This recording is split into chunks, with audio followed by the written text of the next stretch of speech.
नमस्कार, MHO news देख रहे हैं आप सभी दर्शकों का स्वागत। मैं हूं आपके साथ परमीत कौर वालिया। बुलेटिन की शुरुआत ब्रेकिंग न्यूज के साथ करेंगे। बड़ी खबर इस वक्त की आपको बता रहे हैं। ब्रेकिंग न्यूज, उत्तराखंड कैबिनेट की बैठक फिलहाल खत्म हो चुकी है। ये बड़ी जानकारी आपको बता रहे हैं। कैबिनेट बैठक में 8 प्रस्ताव पास हुए हैं। जियो थर्मल नीति पर लगी कैबिनेट की मोहर लगी है। ब्रिज की क्षमता बढ़ाने के लिए प्रोजेक्ट मैनेजमेंट यूनिट को मंजूरी मिली है। नए खनिजों के लिए जिले में जिला खनन न्यास बनेगा। यूसीसी पोर्टल पर रजिस्ट्रेशन करने के लिए शुल्क नहीं देना होगा। सतर्कता विभाग में 20 पद बढ़ाए गए हैं।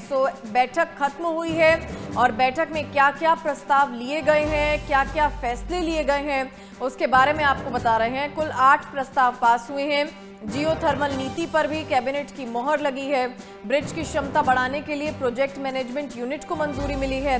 नए खनिजों के लिए जिले में जिला खनन न्यास बनेगा। यूसीसी पोर्टल पर रजिस्ट्रेशन करने के लिए अब शुल्क नहीं लगेगा। सतर्कता विभाग में 20 पद बढ़ाए गए हैं। तो उत्तराखंड कैबिनेट की बैठक फिलहाल खत्म हो चुकी है और कैबिनेट की बैठक में 8 प्रस्ताव पास किए गए हैं। यूसीसी पोर्टल पर रजिस्ट्रेशन करना होगा। जियो थर्मल नीति पर मोहर लगी है। सतर्कता विभाग में 20 पद बढ़ाए गए हैं। मनीष डंगवाल फोन पर हमारे साथ जुड़ गए हैं। मनीष, क्या कुछ जानकारी है? 8 प्रस्ताव जो हैं उसमें पास हुए हैं। कौन कौन से प्रस्ताव हैं और इन सभी प्रस्तावों से लोगों को भी बड़ा फायदा होने वाला है? महत्वपूर्ण प्रस्ताव पर जिन पर मोहर लगी उनमें लोक निर्माण विभाग के तहत पुलों की वाहन क्षमता बढ़ाने से संबंधित अध्ययन के लिए परियोजना प्रबंधन इकाई के गठन को जो है वो कैबिनेट ने मंजूरी दी है। विजिलेंस विभाग में 20 नए पदों को स्वीकृत किया गया है। अब पदों की संख्या 132 से बढ़कर जो है 152 हो गई है। इलेक्ट्रॉनिक एवं सूचना प्रौद्योगिकी मंत्रालय भारत सरकार द्वारा सूचीबद्ध 7 कंपनियों को सूचना प्रौद्योगिकी से संबंधित सेवाओं और सामग्रियों के आपूर्ति के लिए राज्य में सूचीबद्ध करने का निर्णय लिया गया है। उत्तराखंड राज्य खनिज अन्वेषण न्यास नियमावली 2025 को मंजूरी दी गई है। उत्तराखंड जिला खनिज फाउंडेशन न्यास नियमावली 2025 को प्रख्यात किए जाने की जो है वो मंजूरी दी गई है। उत्तराखंड जो है जियो थर्मल एनर्जी पॉलिसी 2025 को जो है वो कैबिनेट ने मंजूरी दी है। तो इस तरीके से जो है वो कई प्रस्ताव हैं जिन पर आज कैबिनेट बैठक में मोहर लगी है। जी बिल्कुल, और कहीं ना कहीं 8 प्रस्ताव जो हैं पास हुए हैं। जिन पदों की बात की जा रही है, 20 पद जो हैं वो अब उनमें नियुक्ति होंगी, उसको लेकर कुछ जानकारी है?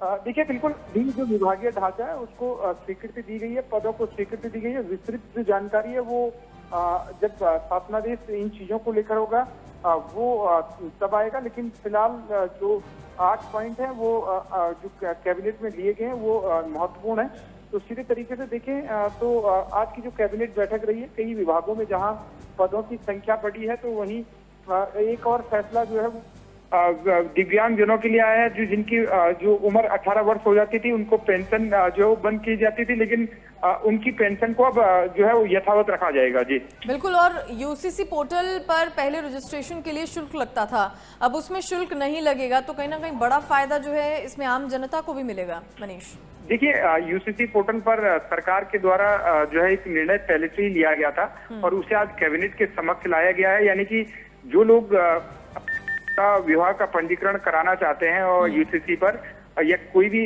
जो है जानकारी जो प्रमाण पत्रों से संबंधित यूसीसी पोर्टल पर अपलोड करना चाहते हैं या प्रमाण पत्र बनाना चाहते हैं, उनको जो है निःशुल्क जो है वो सेवा अभी जो रहेगी। लेकिन इसे कैबिनेट के समक्ष लाया गया है। अब आगे सरकार निर्णय लेगी कि आखिरकार ये शुल्क लिया जाएगा या फिर जो है उसको हटाया जाएगा। जी ठीक है, शुक्रिया मनीष जानकारी देने के लिए। तो फिलहाल ये 8 प्रस्ताव हैं जो कैबिनेट की बैठक में लिए गए हैं। बैठक फिलहाल उत्तराखंड कैबिनेट की खत्म हो चुकी है। ब्रिज की क्षमता बढ़ाने के लिए प्रोजेक्ट मैनेजमेंट को मंजूरी मिली है। नए खनिजों के लिए जिले में अब जिला खनन न्यास बनेगा। यूसीसी पोर्टल पर रजिस्ट्रेशन करने के लिए शुल्क नहीं लगेगा। सतर्कता विभाग में 20 पद बढ़ाए गए हैं। तो कैबिनेट बैठक में ये 8 प्रस्ताव पास हुए हैं। वहीं कॉर्बेट टाइगर रिजर्व में भ्रमण के दौरान मुख्यमंत्री पुष्कर सिंह धामी की सुरक्षा में लापरवाही बरतने का मामला सामने आया। सीएम को जिस जिप्सी से सैर कराई गई उसकी फिटनेस 5 साल पहले ही खत्म हो चुकी थी। मामला खुलने के बाद वन विभाग में हड़कंप मच गया। मामले को गंभीरता से लेते हुए इसकी जांच के आदेश दिए गए हैं। जांच को लेकर मुख्यमंत्री पुष्कर सिंह धामी ने कहा है कि जांच के आधार पर लापरवाही पाए जाने पर संबंधित अधिकारियों पर कार्रवाई की जाएगी।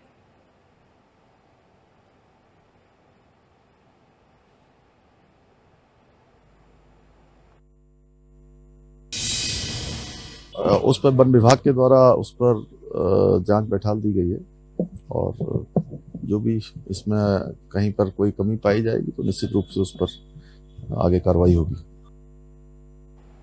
पिथौरागढ़ जनपद की धारचूला तहसील स्थित दारमा वैली के तीजम गांव में बादल फटने की घटना सामने आई। घटना के बाद इलाके में अफरा तफरी का माहौल बन गया। बादल फटने से तीजम को जोड़ने वाला महत्वपूर्ण लकड़ी का पुल तेज बहाव में बह गया। इसके अलावा कुछ अन्य पैदल पुलों के बहने की भी सूचना है, जिससे ग्रामीणों की आवाजाही पर असर पड़ा है। ग्रामीणों ने घटना का वीडियो बनाकर खुद प्रशासन को इसकी सूचना दी। बादल फटने की वजह से इलाके में नदियों का जलस्तर अचानक बढ़ गया है, जिससे नीचे के क्षेत्रों में बाढ़ का खतरा बना हुआ है।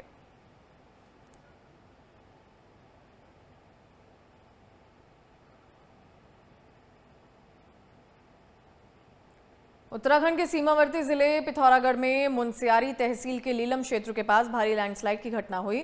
इस लैंडस्लाइड में पहाड़ी का एक बड़ा हिस्सा भरभराकर नीचे गिर गया, जिससे लीलम पातो मार्ग पूरी तरह से बंद हो गया। लीलम इलाका चीन सीमा के बेहद करीब स्थित है और सामरिक दृष्टि से भी ये रास्ता बेहद अहम माना जाता है। लैंडस्लाइड की वजह से न केवल स्थानीय ग्रामीणों की आवाजाही रुक गई है, बल्कि सीमा की ओर जाने वाली आवश्यक आवाजाही भी ठप हो गई है।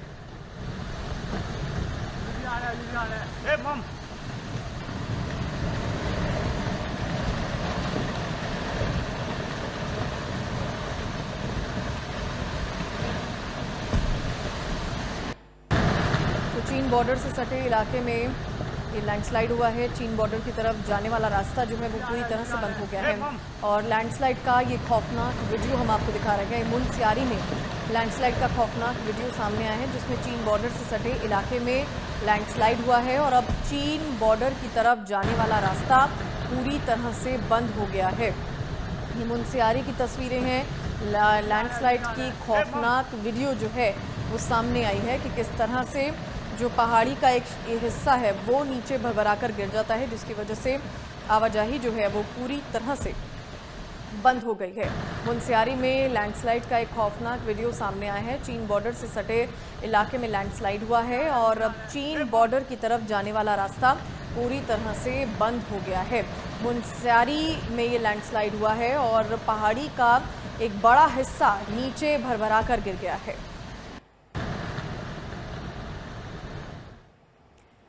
चमोली में हुई बादल फटने की घटना के बाद यहां की मोक्ष नदी का जलस्तर बढ़ गया है। नदी का जलस्तर बढ़ने से नदी के किनारे बसे धुरमा गांव में लोगों में पानी भर गया, लोगों के घरों में पानी भर गया। अभी तक फिलहाल जनहानि की सूचना नहीं है, लेकिन घरों में पानी घुसने से नुकसान की आशंका है। मामले की गंभीरता को देखते हुए प्रशासन की ओर से एसडीआरएफ की टीम को जगह जगह तैनात किया गया है। बादल फटने की घटना के बाद नदी का विकराल रूप देख लोगों की चिंताएं भी बढ़ गई हैं।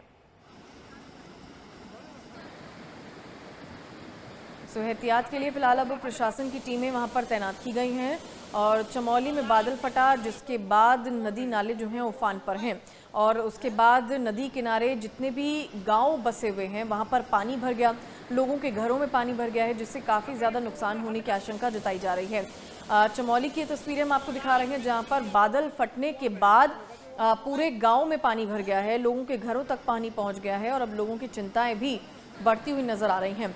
एहतियात के तौर पर प्रशासन की टीमें जो हैं वहां पर तैनात कर दी गई हैं और क्योंकि लगातार भारी बारिश का अलर्ट जो है जारी किया गया है, जिसके बाद इलाके में अब लोग जो हैं वो काफ़ी ज़्यादा परेशान नज़र आ रहे हैं, क्योंकि लोगों के घरों तक पानी जो है पहुंच चुका है। तो चमोली में बादल फटने के बाद नदी नाले उफान पर हैं और जितने भी पहाड़ी क्षेत्र में गाँव बसे हुए हैं वहाँ पर पानी जाता हुआ नज़र आ रहा है, लोगों के घरों तक पानी पहुंच गया है, जिससे काफ़ी ज़्यादा परेशानी लोगों को अब हो रही है। वहीं आजकल साइबर फ्रॉड का मामला तेजी से बढ़ता जा रहा है। इसकी चपेट में सिर्फ आम लोग ही नहीं बल्कि बड़े बड़े अधिकारी भी इस जाल में फंसते नजर आ रहे हैं। उत्तराखंड के प्रमुख सचिव और मीनाक्षी सुंदरम के नाम पर ठगों ने ठगी करने की कोशिश की। ठगों ने व्हाट्सएप पर मीनाक्षी सुंदरम की फोटो की डीपी लगाकर सूबे के कई अधिकारियों और कर्मचारियों से मैसेज कर पैसे मांगने लगे। हालांकि जब इसकी जानकारी प्रमुख सचिव को हुई तो उन्होंने आनन फानन में इसकी शिकायत पुलिस से की और फ्रॉड के खिलाफ एफआईआर दर्ज करवाई। साथ ही मीनाक्षी सुंदरम ने जनता से अपील की कि ऐसे किसी भी संदेश पर विश्वास न करें और अगर उनके नाम से कोई मैसेज प्राप्त होता है तो तुरंत पुलिस को इसकी सूचना दें।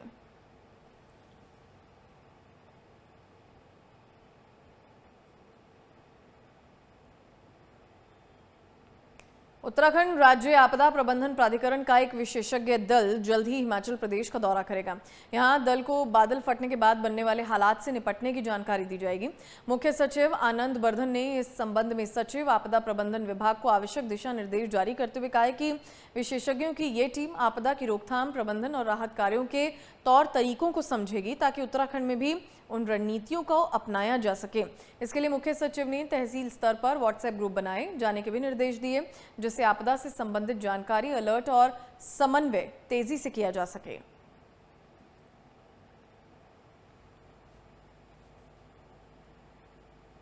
हरिद्वार कावड़ मेला क्षेत्र में व्यापार के लिए प्रशासन ने लाइसेंस अनिवार्य कर दिया है। इसको लेकर छोटे व्यापारियों में रोष है।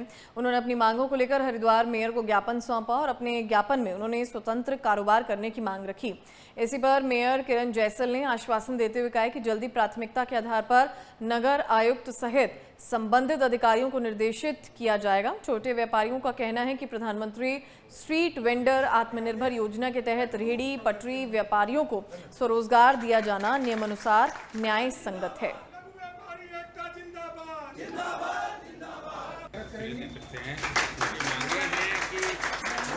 ये मेयर साहब के आदेश हैं। और देखिए, शासन की एक प्रक्रिया है, उत्तराखंड नगरीय फेरी नीति नियमावली 2016, उसके अनुरूप एक टाउन बेंडिंग कमेटी का गठन हुआ है नगर निगम में। उस टाउन बेंडिंग कमेटी की सिफारिश पे वर्ष 2018 के अंदर 2545 स्ट्रीट वेंडर का सर्वे हो रखा और 18 के बाद में नगर निगम द्वारा जो है तमाम उनको चलती फिरती ठेली के लाइसेंस और बेंडिंग जोन के लाइसेंस दिए जाते रहे हैं। और कोई नई प्रक्रिया नहीं है कि इसी साल लाइसेंस दिए जा रहे हैं, ये लाइसेंस दिए जाते रहे हैं। और बहुत से साथियों ने जिनके पास में सर्वे कार्ड है उन्होंने लाइसेंस नहीं लिए थे। लाइसेंस अभी आपने देखा कि मेयर साहब द्वारा हमने वो लाइसेंस वितरित कराए थे।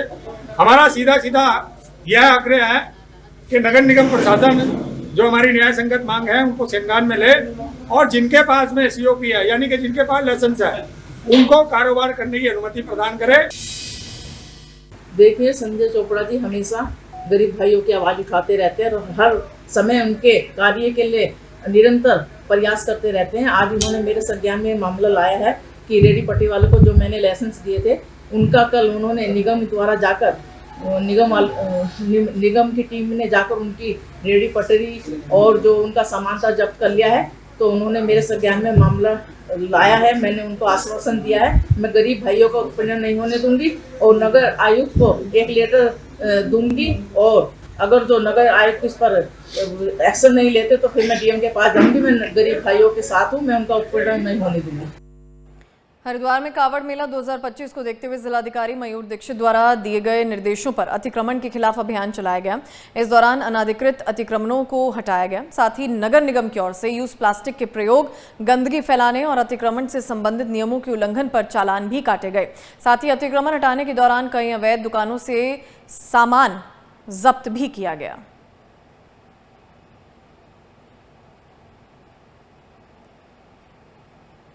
हरिद्वार में अतिक्रमण के खिलाफ लगातार प्रशासन की एक कार्रवाई चल रही है। कावड़ मेले को देखते हुए प्रशासन की तरफ से अतिक्रमण हटाया गया है। हरिद्वार में अतिक्रमण के खिलाफ प्रशासन ये बड़ी कार्रवाई करते हुए नजर आ रहा है। कई दुकानों से सामान भी जब्त किए गए हैं और जो रेहड़ी पटरी वाले हैं उनको भी हटने के लिए कहा गया है और जिन्होंने भी अतिक्रमण वहां पर किया हुआ है उनके खिलाफ लगातार प्रशासन एक्शन लेता हुआ नजर आ रहा है। हरिद्वार में अतिक्रमण के खिलाफ प्रशासन की ये कार्रवाई जारी है।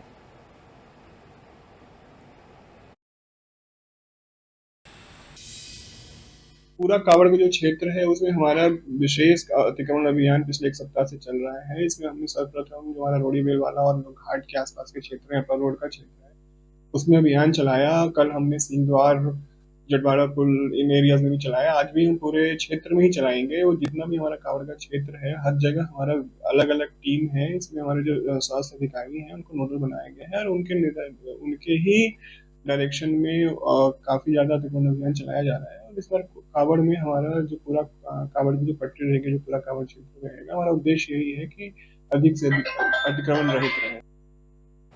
देश भर में चल रही एक दिवसीय राष्ट्रव्यापी हड़ताल का असर मसूरी में भी देखने को मिला। अखिल भारतीय ट्रेड यूनियन कांग्रेस और centre of Indian trade union के नेतृत्व में शांतिपूर्ण धरना प्रदर्शन किया गया। इस दौरान हड़ताल में सैकड़ों मजदूरों, महिलाओं, युवा कार्यकर्ताओं और समाज सेवियों ने हिस्सा लिया, जिसमें उन्होंने नारे लगाए और कहा कि श्रमिकों का शोषण नहीं चलेगा, मजदूरों को न्याय दिलाओ। साथ ही प्रदर्शनकारियों ने कहा कि ये आंदोलन देश भर के करोड़ों श्रमिकों की आवाज है। यदि सरकार ने जल्द सुनाई नहीं की तो आंदोलन और तेज किया जाएगा।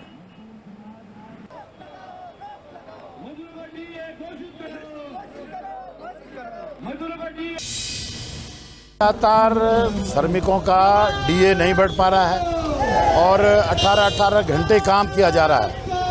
होटल प्रतिष्ठानों के अंदर हो, पूरे देश के अंदर हो, मिलें हो, फैक्ट्रियां हो, और सरकार जो है लगातार श्रम विरोधी नीतियों को बनाती जा रही है, जिससे मजदूरों को अपना हक हकूक न मिल सके। इन्हीं तमाम विषयों को लेकर के आप लगातार देख रहे हैं, गत 2 वर्ष पहले किसानों के साथ कितना अत्याचार किया गया, किसान को मूल्य नहीं दिया जा रहा है, और इस तरह से श्रम विरोधी नीतियों के खिलाफ आज 30 करोड़ श्रमिक पूरी हड़ताल पे, पूरे देश के अंदर हड़ताल पे।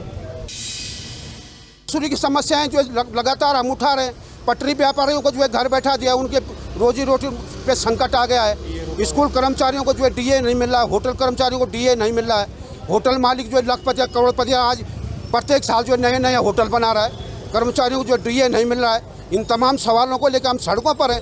मजदूर संघ का आपने देखा हुआ 3-4 साल पहले जो सुप्रीम कोर्ट तोड़ दिया गया है। देहरादून में एक बड़ी घटना को अंजाम देने की फिराक में बैठे 2 बदमाशों को एसटीएफ ने गिरफ्तार किया। गिरफ्तार हुए बदमाशों के पास से 3 पिस्टल, 8 जिंदा कारतूस और एक तमंचा बरामद किया गया। जानकारी के अनुसार गिरफ्तार हुए आरोपी पर अपहरण जैसे 30 से ज्यादा मुकदमे दर्ज हैं। फिलहाल एसटीएफ ने गिरफ्तार किए गए 2 आरोपियों की जानकारी जुटाई है। देहरादून में एसटीएफ की बड़ी कामयाबी जो है सामने आई है। एसटीएफ ने वारदात को अंजाम देने वाले 2 आरोपियों को गिरफ्तार किया है, जिनके पास से पिस्टल भी बरामद की गई है। एसटीएफ ने चीनू पंडित गिरोह के आरोपियों को गिरफ्तार किया, जिन पर पहले से 30 से ज्यादा मुकदमे दर्ज हैं। फिलहाल बड़ी सफलता एसटीएफ को हाथ लगी है देहरादून में, और वारदात को अंजाम देने वाले 2 आरोपियों को एसटीएफ ने गिरफ्तार किया, जो चीनू पंडित गिरोह के आरोपी बताए जा रहे हैं, और बड़ी सफलता एसटीएफ को हाथ लगी।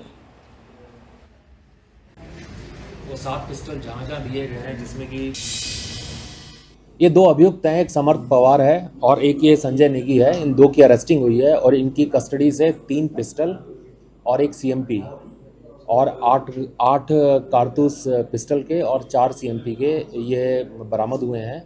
और जो इनसे पूछताछ हुई है, प्रारंभिक पूछताछ, इसमें ये जानकारी मिली है कि जो समर्थ पवार है ये रुड़की जेल में निरुद्ध चीनू पंडित के संपर्क में था और उसी के इंस्ट्रक्शंस पे असले इकट्ठे कर रहा था, और उसके इंस्ट्रक्शंस पे उसको ये बताया गया था कि जो पेरोल से बाहर आएगा तो ये कोई वारदात करने की फिराक में थे। तो इसमें एसटीएफ को जब इनपुट मिला, इसको डेवलप किया गया, तो ये 4 असले बरामद हो गए हैं। और इसी कड़ी में कुछ 7 वेपन इन्होंने और जो है सप्लाई किए हैं, जिनकी जानकारी मिली है, जिसके लिए हमारी टीमें ऑलरेडी फील्ड में हैं। तो इस मॉड्यूल को बस्ट कर दिया गया है, जिससे कि भविष्य में ये इस प्रकार की कोई वारदात कर पाए। खबर हरिद्वार से, जहां सिडकुल थाना क्षेत्र में एक प्रेमी ने अपने लिव इन पार्टनर की चाकू से गला रेतकर हत्या कर दी। घटना नवोदय नगर में दिन दिहाड़े हुई, जिससे इलाके में सनसनी फैल गई। पुलिस ने आरोपी प्रदीप को कुछ ही घंटों में गिरफ्तार कर लिया। आरोपी ने पूछताछ में अपना जुर्म कबूल किया है और हत्या में इस्तेमाल चाकू और खून से सने कपड़े बरामद किए।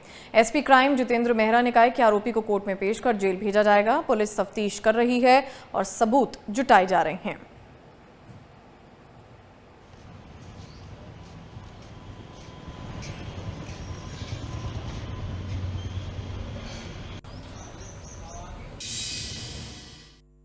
हंसिका यादव नाम की एक मृतका है। उनकी उम्र 21 साल की।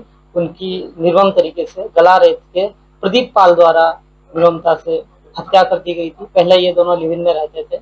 ये दोनों ही सीतापुर उत्तर प्रदेश से आए थे और प्रेम प्रसंग बिगड़ जाने के कारण प्रदीप पाल ने बहुत निर्ममता से उनकी हत्या कर दी।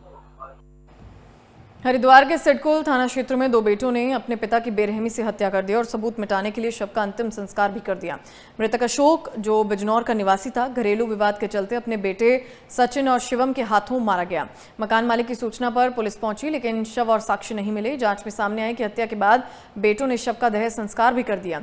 एसपी क्राइम जितेंद्र मेहरा के मुताबिक दोनों आरोपियों के खिलाफ हत्या का केस दर्ज किया गया है। आरोपी फिलहाल फरार है। पुलिस उनको गिरफ्तारी के लिए दबिश दे रही है।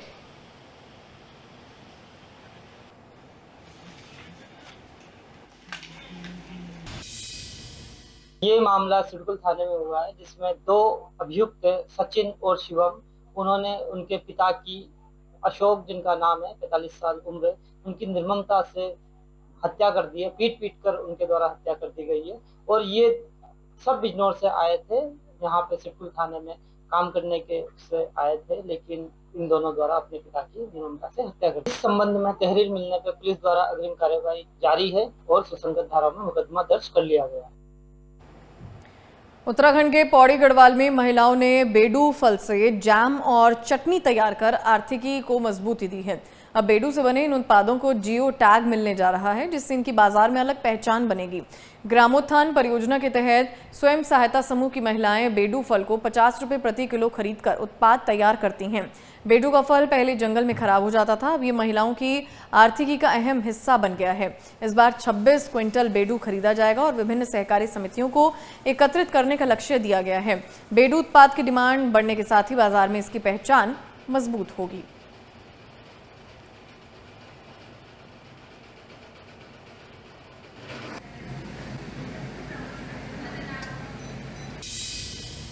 पहाड़ी क्षेत्र में बेडू जो है बहुत अधिक मात्रा में जंगलों में पाया जाता है, लेकिन इसका बहुत अधिक उपयोग नहीं हो पाता था। इसको ग्रामीणों की आजीविका का साधन बनाने के लिए जिलाधिकारी महोदय के मार्गदर्शन में जनपद में एक बेडू यूनिट की स्थापना की गई थी, जो पिछले 2 वर्षों से लगातार स्थानीय स्तर पर बेडू एकत्र कर उसके प्रसंस्कृत उत्पाद कर बाजार में बेच रही है। बेडू को और अधिक स्तर पर बाजार में, राष्ट्रीय और अंतर्राष्ट्रीय स्तर पर इसको पहचान दिलाने के लिए जनपद द्वारा ग्रामोत्थान परियोजना के माध्यम से जो फेडरेशन काम कर रही है, उनके द्वारा जीआई टैग के लिए इसका अप्लाई किया गया था और उसमें जो है कंसल्टिव ग्रुप की जो है मीटिंग जीआई रजिस्ट्री द्वारा की गई है, जिसमें हमारा आवेदन स्वीकार कर लिया गया है और उम्मीद है कि अगले 3 से 4 महीने में जनपद पौड़ी गढ़वाल को बेडू का जीआई टैग भी प्राप्त हो जाएगा।